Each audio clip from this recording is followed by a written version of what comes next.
Hello and welcome to Excuse the Mess. I'm Life 42. I owe you guys an update because I don't know, it's probably been a month since I've been on here. So, first of all, we have more cute little malworms that I've been using with this oven baked clay. This one is kind of inspired by like the dune sandworms. Here's this one. I don't know. These ones I was trying to play with colors. So the idea is I want to just give these out when I go to DEF CON in August. I'm going to just make as many as I can and give them out. Here's one that's more like octopusy. And then for fun, I was making like outlet holders and being cutesy. So that's some of the art I've done. I've also been reading this book. This is how they tell me the world ends. Dun, dun, dun, dun. It's a cyber weapons arms race. And Nicole is a phenomenal writer. I originally found this book from a video on YouTube about 0 days, and this goes much more deeper into 0 days in terms of pros and cons within governments and international affairs. So, I think that I'm still in the beginning, and it's a lot of the history, which is stuff I've already been aware of since beginning my cyber journey in 2022. They're talking a lot about what has kind of come to the forefront in the most recent months with the whole TikTok and how they're gathering our data. We don't know what China's trying to do with the data, how they'll use it as more like psychological confusion of the people. And I think as this is an election year, it's really important to be fact checking whenever you need to. So let's jump into me sharing my screen, and I'll show you a few other things I've been doing. Just start off with the Google fact check. It's super interesting. Oops. So if you want to ever fact check a source, you can come in here. There's a wonderful community in here who rates whether things are true or not. Yeah. So, okay, the real big update is that I've been in this accelerator called Build Space, specifically nights and weekends. We have a lot of work that we've been doing. So I've ran business accelerators before, and a lot of the lectures and stuff I am already familiar with. What's fun is that our first assignment was to make a toy. So I started off by creating this online blog, as I'm going to call it. It's called protectyourdata.notion.site. This might change. I don't know. I kind of like Protect Your Data, but the SEO was really off, so maybe I just branded under the Excuse the Mess. But the Excuse the Mess is supposed to be messy as you're a part of this journey with me, and kind of like humanizing the process. However, what I like about this Protect Your Data and the Life 42 is that it's bringing my, artistic side back to the forefront of this work. So, and I want to empower people to not only protect their data, but own their data, particularly as Web3 is beginning to really take off. I mean, there are the environmental concerns that we need to be aware of and working to prevent, with blockchain and peer-to-peer networks all the way to AI consumption. As we know, the global warming is upon us, and as we become more involved into technology, I just always want us to be aware of like what sort of impact that has. So anyways, back to one of the first things I did was create this digital privacy and safety kit. When I was doing it, I was like, this is stuff that almost anyone can do to be a part of um, being secure online. But really, the key audience for this are people seeking abortions in states where they do not have those reproductive rights. So within here, what I liked about Notion is that you can have it be a checklist. So you can come in here and I've written bits of things down, and then you can say whether it's done or not. I think the way you do that is you have to copy it, and you can put it, you would have to log in and duplicate it. Let's see. I'm showing you this without logging in because I wanted to see what it looks like from the other side. So yeah, you'd have to log in. Oh, maybe this isn't the best place to host it. Maybe it should just be like a Google Doc. I don't know. Tell me what you think. The other thing I liked about this is it can be also a table format where if you don't want to be clicking on those sidebars, you can see everything like this with the details and stuff. So yeah, just to run this through, the first and foremost is secure passwords. I think last week alone there were, what did they say, 10 billion usernames and passwords were stolen, and phone numbers too. So the problem with them taking your username or your email, your password, and your phone number is they're able to kind of man in the middle the multi-factor authentication. So updating passwords frequently is truthfully a chore we're going to have to get used to.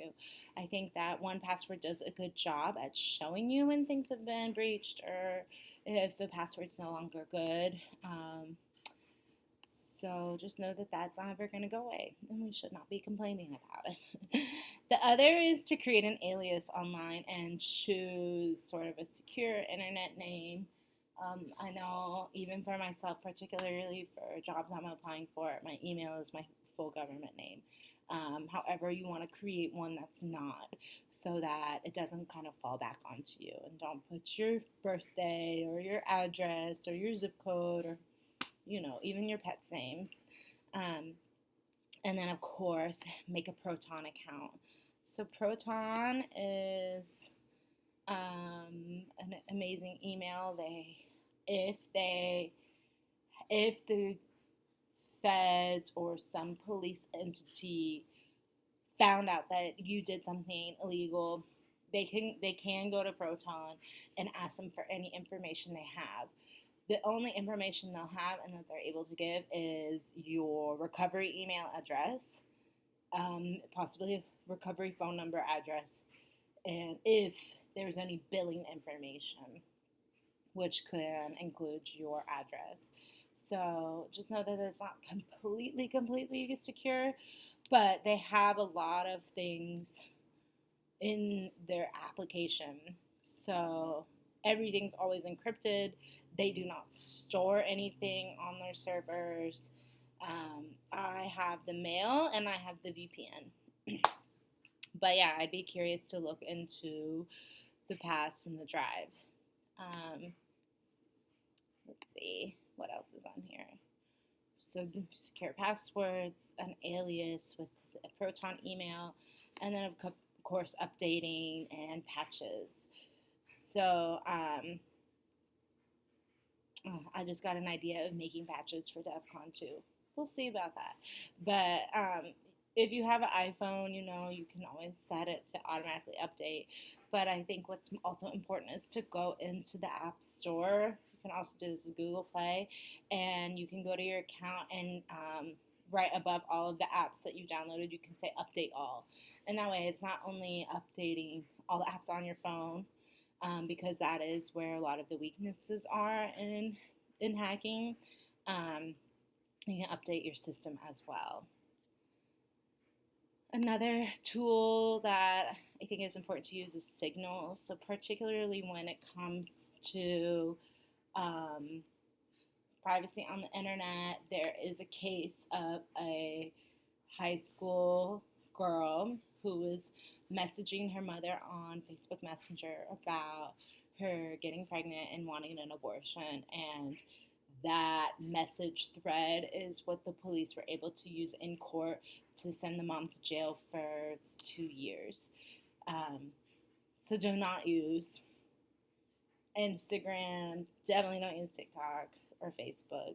The Signal app is probably the best, and I know a lot of hackers like it also because you can download it onto your computer, so it can work like iMessage. iMessage is also end-to-end encryption, especially through transit, but it has to be with someone else that's on iMessage, and that's connected to the internet, so it doesn't work when the little bubbles are green, you know what I mean? Secure browsing.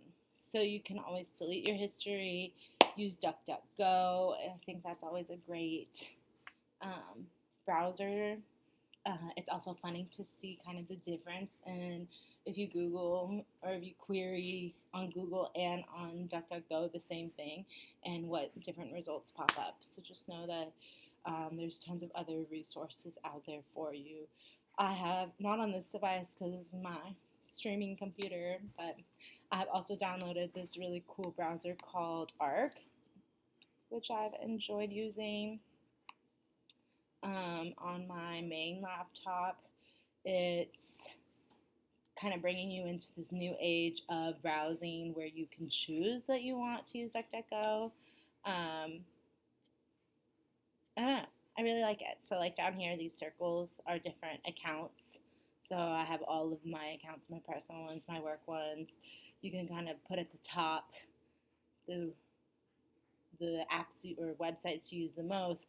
And then here's like above this line is like your bookmark bar. The only downside is anything below the bar gets kind of it goes away after 24 hours.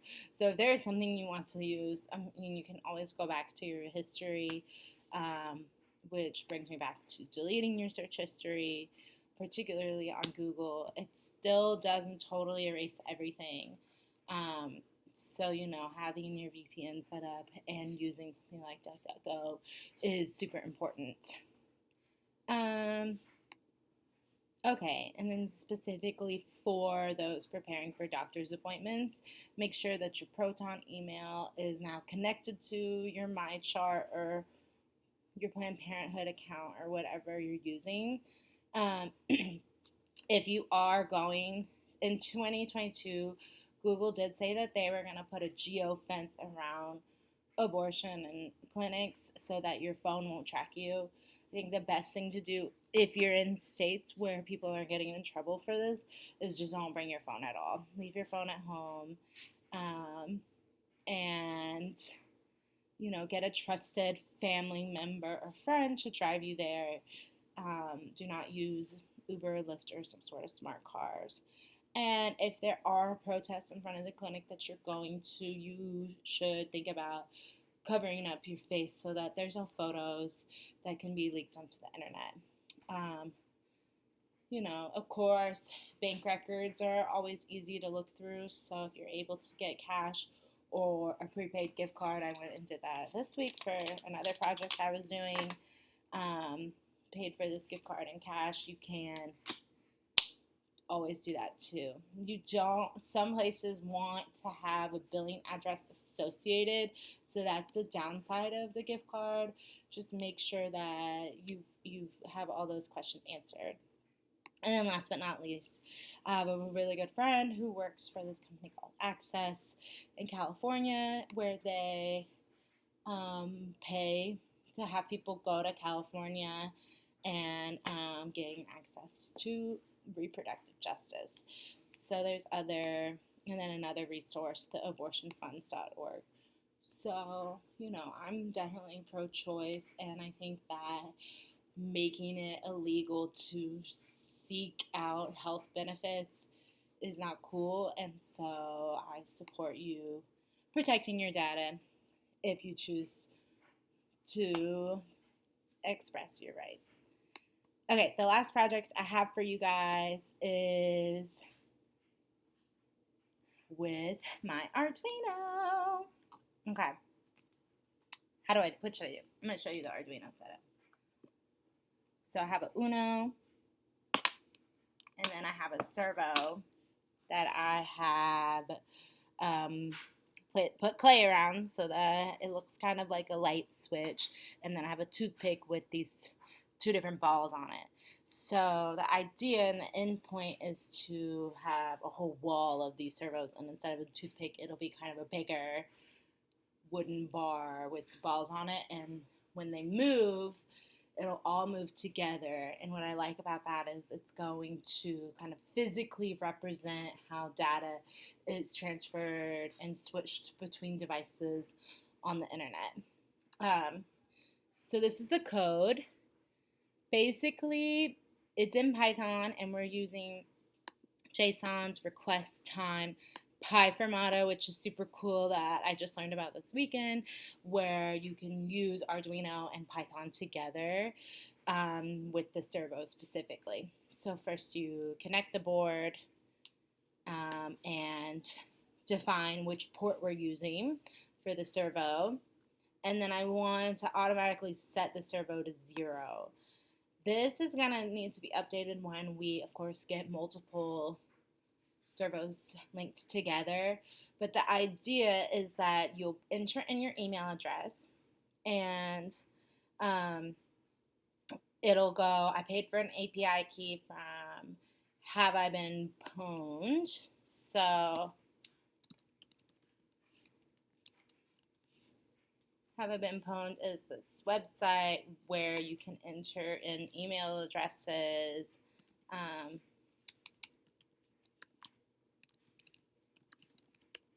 and see if it's been in a breach. So this is a newer account for me, and so this one is good. However, let's do, what's an email I haven't used in a long time? I haven't logged into this email since I graduated college, which was over 10 years ago. So it's got 14 data breaches. And you can go down and see where they were, what happened. I don't even know what this is. Exploit LinkedIn, of course. So, super important tool where I decided to pay for the API. So let's see if it works. I had to download Python for this computer, so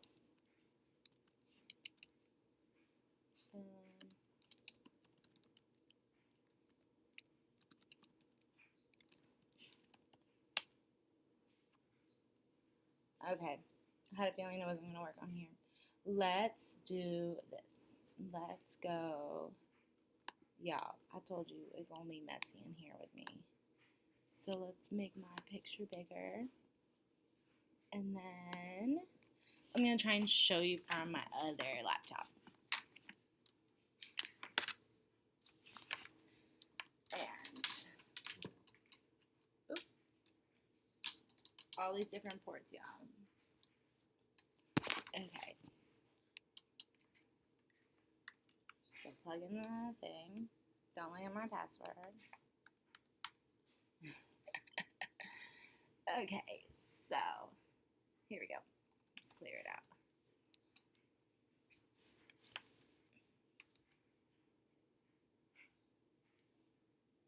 And you can see that. Okay. So if we go to Python 3, pwned emails, it's sending over, that's the servo setting to 0. So I'll enter in an email address. We can do that one from my college.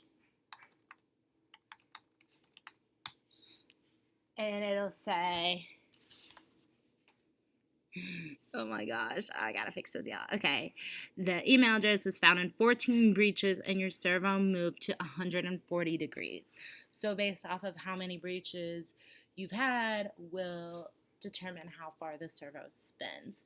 So just know that this is kind of my intro, my next step to the toys that I'm doing for Build Space. And I really want other people to try this. So I have connections with the train station here in Atlanta. I'm thinking that that could be a cool place to have interaction with people. So yeah, my next steps are to buy more servos and to put it together. And I'm hoping I can have that ready for y'all by the next time that I broadcast. So yep, this is just a quick update. I know that I had questions from before. One was that I was talking too low, and I'm sorry. I need to probably get a microphone or something, huh? And then if we go, what else was there? I go to the somebody wanted like practicality on the consequences for if someone gets into the home network. So it's a really good question. The first thing to know is that your home network does not encrypt IP addresses between devices on your network. So when it's part of the whole DNS, domain name services. So when you go and talk to the world on the internet, it translates your internal IP to a public IP address. If you're on your home network, most of the things are going to be open and available to talk within each other. That's why if you're on your same home network, you can easily print something if your printer and your phone or your laptop or your iPad are all on the same network, it'll work. So that's one reason to be careful about who's entering your home network and what they're trying to do, because it's open and fair game from there. All right. And that's a really great question, so thanks for asking. And I appreciate you. You're kind of like my super fan right now. Uniques8641. Good work, and let us know how cybersecurity is working. We need to have industry level understanding. Okay, I'll work on that for our next stream. Peace out. Let me know if you're going to DEF CON. Love to link up with you there. And I'll see you soon.